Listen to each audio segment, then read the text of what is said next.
This is big breaking news. A thermo power plant has just exploded, and this is causing mass evacuations. This just happened tonight, November 14th, Friday night, and we are also seeing fires at multiple other power plants as well too, shutting down the electricity in multiple states throughout the country as well. So let's get into all the details. All right, you can see this is our first story. Massive explosion rocks Spegazzini Industrial Park in Ezeiza, Argentina. Okay, a thermo power plant has been hit by a plane in Argentina, and you can see here massive explosions. All right, you can see a video of this. Let's watch this really quick.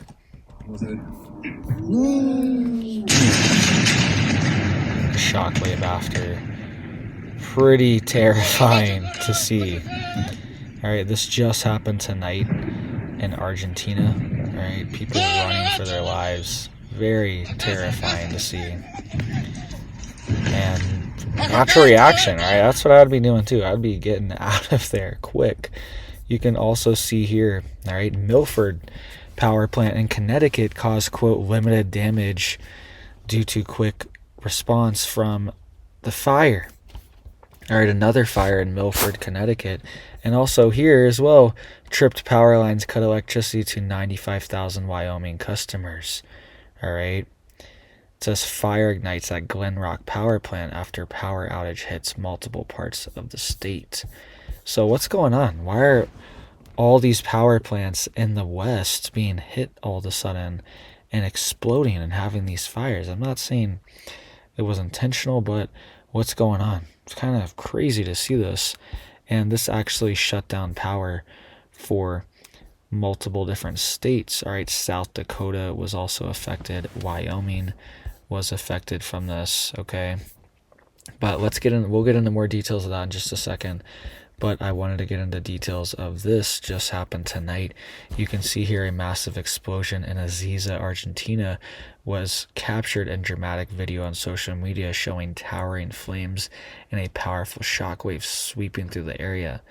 So this is not a nuclear power plant, but it is a thermal power plant, and it uses natural gas thermal heating to create electricity. Right, I was concerned initially that this was a thermal nuclear power plant, but it's not. It's a thermal natural gas power plant. All right, and that might be why the explosion was so large, because they have massive natural gas reserves here, and they also have multiple different industrial centers here as well too. It's also alleged that there's a fertilizer plant right next to this power plant, which also could have caused an explosion. You can see here explosions also reported at the, quote, agrochemical factory in Ezeiza, Argentina, which is right here. It's an industrial center, and multiple different industrial businesses are in this area, and authorities are worried that there could be fires and explosions at multiple places. All right, and they're saying it's potentially from a plane crashing into this power plant. All right, which is always a concern. Hopefully it was accidental, but I mean, I'm sure this is putting ideas in certain people's heads that would like to do this, that would like to cause harm. What if this was a drone? Okay, what if they fly a drone into one of these power plants? Very concerning to see what can actually happen and how vulnerable we really are. You can see here as well a multi-state power outage Thursday left as many as 95,000 customers in Wyoming without electricity as well too. And some reports saying it may have caused a fire at the Dave Johnston coal-fired power plant near Glen Rock. Right, so it says the outages affected more than 10% of Wyoming customers and extended into portions of western South Dakota. So Wyoming's, I think it's actually the least densely populated state in the country. So, you get 95,000 people without power, and that's like 10% of the population already. So kind of crazy to see, and really shuts down things in Wyoming. It says here, quote, "We believe the outage began around 12:45 p.m. and was triggered by two tripped 500 kilovolt lines near Medicine Bow, Wyoming." The Western Area Power Administrator Public Affairs Specialist Stephen J. Collier said in a statement, quote, "This incident resulted in an abnormal voltage event that subsequently tripped a number of surrounding lines, including a WAPA transmission, resulting in further power outages to communities across the area. By 4:30 p.m., electricity was restored to about half of the affected customers, according to poweroutage.us, but officials warned that power delivery could remain unstable. Authorities were searching for correlations between the events. According to Wyoming Department of Homeland Security Director Lynn Budd, while utility workers were gradually restoring power to impacted communities around the state, the widespread outage was highly unusual because it affected several different electricity utility providers, including Rocky Mountain Power, Black Hills Energy, and Montana Dakota utility customers. The affected utilities share a interconnected grid. The fire at the Dave Johnston plant started after the power outage, Budd said. The agency reiterated that because Dave Johnston power plant fire happened after the power outage, the fire was a, quote, possible consequence of the power outage, not the cause. All right, so conflicting reports here. They're trying to figure out exactly what's going on.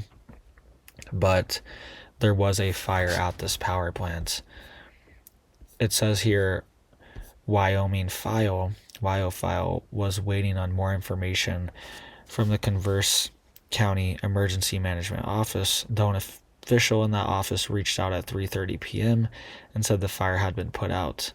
There were no emergency vehicles visible just outside the entry gate at the Dave Johnston coal-fired power plant shortly after 2 p.m. And you can see here, businesses were shutting down due to power outage issues. We will remain closed. And they were reported in Gillette, Casper, Douglas, Newcastle, and Sheridan, among other communities in Wyoming. It says Natrona County took the biggest hit, according to poweroutage.us, which tracks electricity disruptions. So, something's going on, all right? Kind of weird, and they're even confused what caused this exactly. Quote, "The bottom line, members should be prepared for an extended outage throughout the night. Voltages coming into our system are unstable and are tripping off power." That's what Power River Energy Corporation wrote on its Facebook page. Quote, "That's why we are seeing lights on and lights off. We have crews staged at almost every substation to begin safe restoration once the power voltages stabilize. However, we do not want to flip the switches unsafely, and we do not want to blow up transformers or arresters and cause more problems." Okay, so yeah, they're having voltage issues, they're having frequency fluctuations, and these things are stabilized by now for most people. All right, Friday afternoon when this video is being recorded. Also here, the Milford Power Plant caused, quote, power plant fire caused, quote, limited damage due to quick response, officials say. What's going on? Why are all these fires happening at these power plants? All right, it's kind of crazy. I mean, this is like stuff you'd see in a war zone. Very similar things are happening right now in Ukraine and Russia. Their ports are being hit. Russian ports are being hit right now. Ukrainian power plants are being hit. This is like what you see in war zones, and we're seeing it in our country when we're not in an active war. And it's concerning, right? Our infrastructure needs updated. It's outdated, and we are the wealthiest country in the world, but a lot of our infrastructure is crumbling. It says a blaze broke out in the turbine room of the Naugatuck Avenue power plants Thursday morning in Milford, Connecticut. Fast action by responding crews and on-scene staff and the generation bridge limited the extent of damage, the Milford Fire Department wrote on Facebook at around 11 a.m. Multiple engines responded to the scene and found, quote, smoldering insulation around the turbine engine, which was used to generate electricity. The insulation was pulled away so there would be no further damage, and to ensure the fire was fully put out, the department said.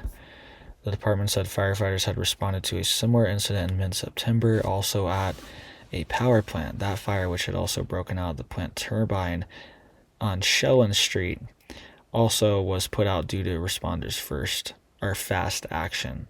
All right, so another fire here. Thankfully, it doesn't seem like it caused any power outages or any long-term damage, but something to just be aware of and something to be prepared for. All right, so don't be scared, be prepared, but be stocked up. All right, I have multiple solar generators. I have multiple gas generators, like just that I've accumulated over the years.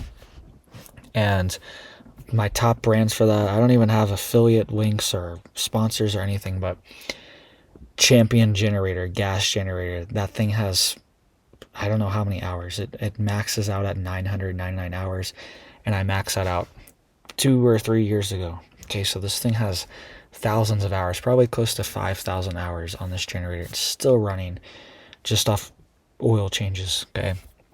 And Jackery solar generators have been doing pretty well for me, all right? Pretty resilient. I haven't had them as long as the gas or put as much wear and tear on them, but so far they've been pretty resilient and holding up pretty well, all right?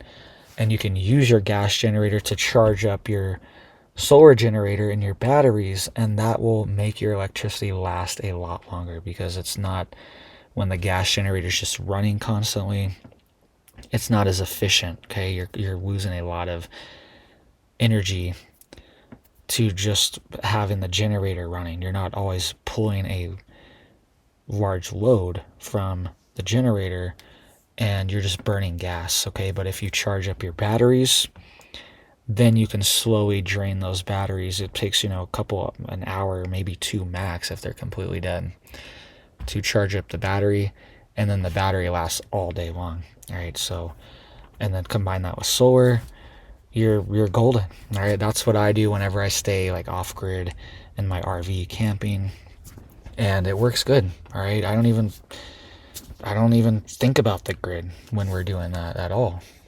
Mix that with Starlink internet, all right? That's what I have, Starlink Mini, and you're golden, all right? You can go almost anywhere and you don't have to worry about these power outages. So be stocked up, be ready, be prepared. Hope you guys have big blessings for your life and your family, and I hope you have a big old blessed day.